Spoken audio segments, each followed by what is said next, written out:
السلام علیکم ورحمۃ اللہ وبرکاتہ۔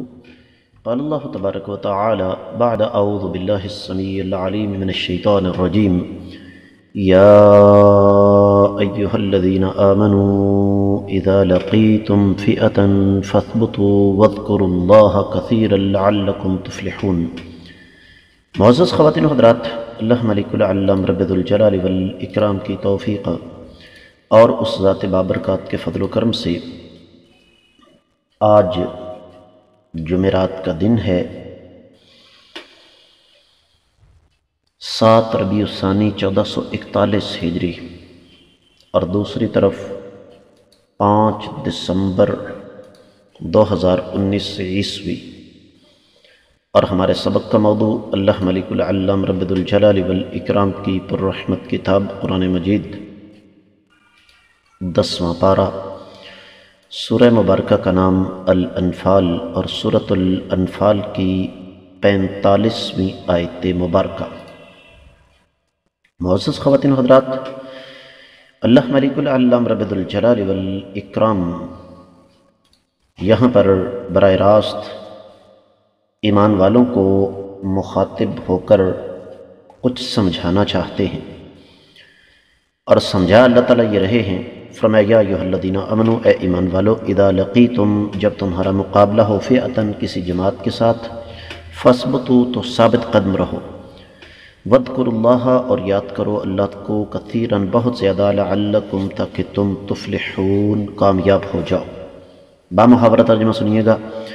اے ایمان والو، جب کافروں کی کسی جماعت کے ساتھ تمہارا مقابلہ ہو تو ثابت قدم رہو اور اللہ تعالیٰ کو کثرت کے ساتھ یاد کرو تاکہ تم کامیاب ہو جاؤ۔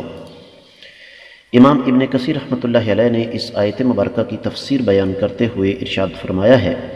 کہ اللہ تعالیٰ نے یہاں اپنے مومن بندوں کو تعلیم دی ہے دشمن کے ساتھ مقابلے کی،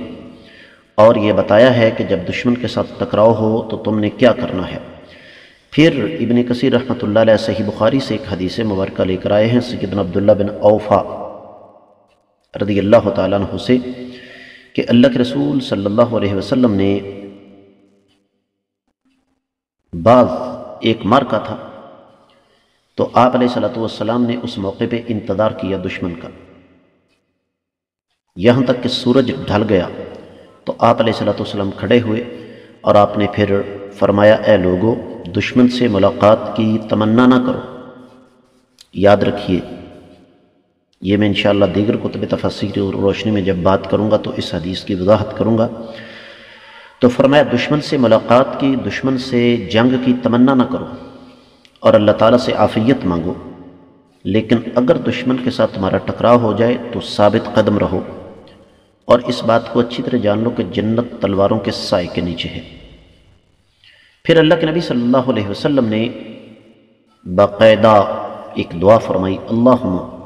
منزل الکتاب، اے اللہ جو آپ کتاب کے نازل کرنے والے ہیں، ومجر السحاب، اور بادروں کے چلانے والے ہیں، وحازم الاحزاب، اور آپ ہی بڑے بڑے گروہوں کو شکست دینے والے ہیں، اہزمہم، یا اللہ ان کو شکست دے، وانصرنا علیہم، اور آپ ہماری ان کے خلاف مدد فرمائیں۔ اسی طریقے سے ایک اور روایت میں ان الفاظ کے ساتھ نبی علیہ السلام نے وضاحت فرمائی، پچھلے سارے الفاظ وہی ہیں۔ فرمایا کثرت کے ساتھ اللہ تعالیٰ کا ذکر کرو، جب دشمن کے ساتھ مقابلہ ہو جائے ثابت قدم رہو، اور اگر وہ چیخیں چلائیں، شور مچائیں تو تم لوگ خاموش رہو۔ اسی طریقے سے ایک اور روایت ابن کثیر رحمۃ اللہ علیہ نے یہاں پر نقل فرمائی ہے کہ ان اللہ یحب الصمت عند ثلاث، اللہ تعالیٰ خاموشی کا مظاہرہ مانگتے ہیں، پسند کرتے ہیں خاموشی کو 3 مواقع پر: قرآن کی تلاوت کے وقت، دشمن کے ساتھ ٹکراؤ کے وقت، اور جنازے کے وقت۔ اور اسی طریقے سے اللہ کے رسول صلی اللہ علیہ وسلم کی یہ بھی تعلیم ہے کہ جب دشمن کے ساتھ ٹکراؤ ہو تو کثرت کے ساتھ اللہ تعالیٰ کا ذکر کیا جائے۔ تو حاصل کلام یہ ہے، ابن کثیر رحمۃ اللہ علیہ جو بات یہاں سمجھانا چاہتے ہیں وہ یہ ہے کہ دشمن کے ساتھ خود ٹکرانے کی تمنا نہیں کرنی چاہیے، لیکن اگر دشمن آپ پر چڑھائی کر دے تو پھر ثابت قدمی کا مظاہرہ کرنا ہے، اور ہمارے پاس سب سے بہترین ذریعہ وہ اللہ مالک العلام رب ذوالجلال والاکرام کا ذکر ہے۔ اب دیگر کتب تفاسیر کا جائزہ لیا جائے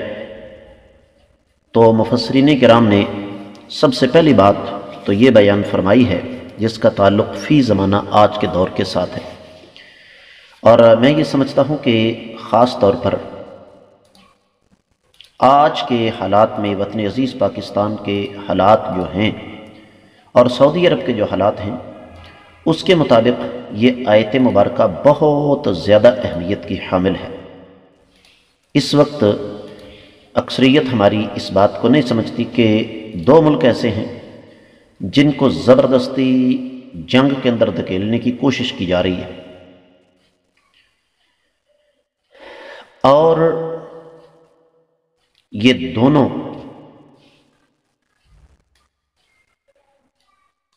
دونوں ملک تین طرف سے گھرے ہوئے ہیں، پاکستان اور سعودی عرب، اور ایک اور چیز ذہن میں رکھیے گا کہ ان دونوں ممالک کی پوری کوشش ہے کہ ہم جنگ سے بچیں، اور یہ نہیں ہے کہ یہ لڑ نہیں سکتے، اصل بات کچھ اور ہے۔ وہ یہ ہے کہ یہ ملک اس وقت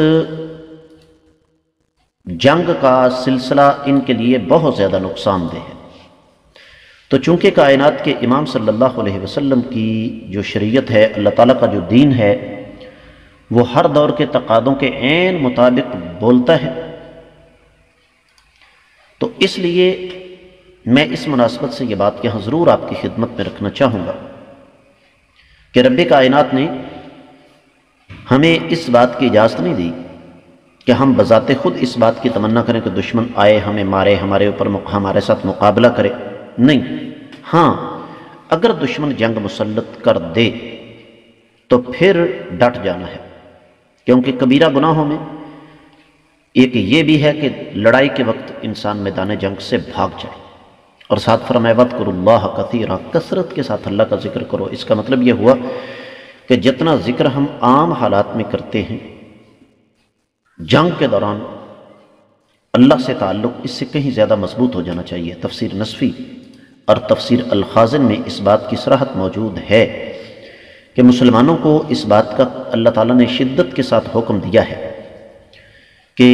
جب دشمن کے ساتھ ٹکراؤ ہو تو اس وقت اپنے اللہ سے تعلق زیادہ مضبوط کرو، کیونکہ مسلمان اپنے اسلحے یا عدی قوت کی بنیاد پر نہیں بلکہ اللہ رب العزت پر جو بھروسہ ہوتا ہے اس کی بنیاد پر لڑتا ہے۔ تو جتنا زیادہ اللہ تعالیٰ کا ذکر کیا جائے گا، رب کائنات کی رحمت اتنی ہی زیادہ شامل حال ہوگی، اور اللہ ملک العلام رب ذوالجلال والاکرام پھر اپنے بندوں کی مدد فرمائیں گے۔ سبحان اللہ، الحمدللہ، اللہ اکبر، لا الہ الا اللہ، استغفر اللہ۔ اور اللہ کے نبی صلی اللہ علیہ وسلم بھی یہ فرمایا کرتے تھے، دعا ہے باقاعدہ، اللہم انا نشکو الیک ضعف قوتنا وقلت حیلتنا، اے الہ العالمین ہم آپ کی بارگاہ میں رو رہے ہیں، گڑ گڑا رہے ہیں، کیا ہماری طاقت بھی کم ہے، ہمارے وسائل بھی کم ہیں، لیکن آپ سے زیادہ طاقتور کون ہو سکتا ہے؟ تو اللہ فرماتے ہیں جب تم یہ کام کرو گے تو ہوگا کیا؟ لعلکم تفلحون، اللہ ملک العلام رب ذوالجلال والاکرام تمہیں کامیاب فرما دیں گے۔ تفسیر المراغی وغیرہ میں اس بات کی صراحت موجود ہے کہ ایک مسلمان اور ایک مومن جب اخلاص کے ساتھ اللہ تعالیٰ کی راہ میں لڑتا ہے، جب ایک مومن اخلاص کے ساتھ اللہ تعالیٰ کی راہ میں اترتا ہے تو اللہ تعالیٰ اپنے اس بندے کی ضرور مدد فرماتے ہیں، اور ہماری تاریخ اس بات پر گواہ ہے کہ رب کائنات نے ہر دور میں اپنے مومن بندوں کی مدد فرمائی ہے۔ تو یہ آیت مبارکہ صرف ایک آیت نہیں بلکہ ایک اہم سنگ میل ہے ہماری زندگی کا، ہمیں اس پر غور کرنا چاہیے۔ اللہ تعالی ہمیں اس بات کی توفیق عطا فرمائے۔ اس کے ساتھ ہی اس آیت مبارکہ کی مختصر تفسیر مکمل ہوتی ہے۔